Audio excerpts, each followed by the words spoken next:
Okay, we're gonna look at example 1 just to look at the CAST rule again. I'm also gonna just sort of review a little bit about on the previous examples before we get into here. And if you just have a look here at this video here, in example 1, when I drew on the previous page this diagram and we found the trig ratios, notice that in quadrant 1 there were only positive numbers, so I had positive answers. But when I did the question again in quadrant 3, and I put in my negatives for the negative x and the negative y, what happens is I had a negative sine and a negative cos, and tan, the two negatives made this positive. So in quadrant 3, my tan ratio was positive, but my other two ratios were negative. So that supports this. So really, this CAST rule is sort of a shortcut way to remember without drawing that picture every single time. We want to have this skill down pat, so here's some examples to help us sort of get used to that. So in example 1, what quadrant does the terminal arm of angle theta lie if? We don't have numbers, we're just basing on signs. Cos theta is greater than 0. Greater than 0 means a positive number, and sine theta is less than 0. Less than 0 would mean negative if a number is less than 0. So the two quadrants that cos theta is positive in when we look at this chart would be 1, because they're all positive, and 4 down here. So I'm just going to write down our options. So we have 1 and 4.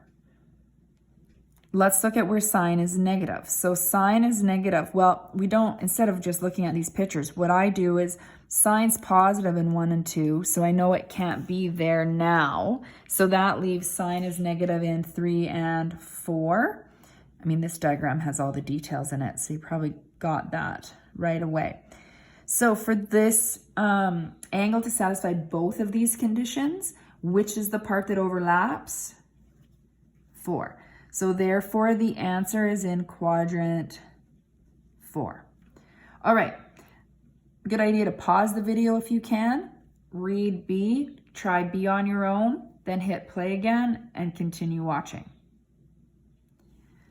Okay, so let's look at B. Tan theta is less than 0. Less than 0 means negative. Cos theta is less than 0, so again, that means negative. So where is tan theta negative? Well, it's positive in A and T, or 1 and 3, so that means it's negative in 2 and 4. So quadrant 2 and 4. Cos is negative. Well, it's positive in 1 and 4, so it's negative in 2 and 3. So quadrant 2 and 3. So to satisfy both conditions, it's quadrant 2 where you see that overlap. So therefore, these little 3 dots just means therefore, quadrant 2 is my answer.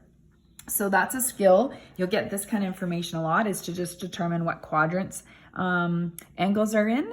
And you don't necessarily always have to write out all these details once you get better at it, but I find it helpful to kind of, think through my thoughts and not have to kind of remember it all at once.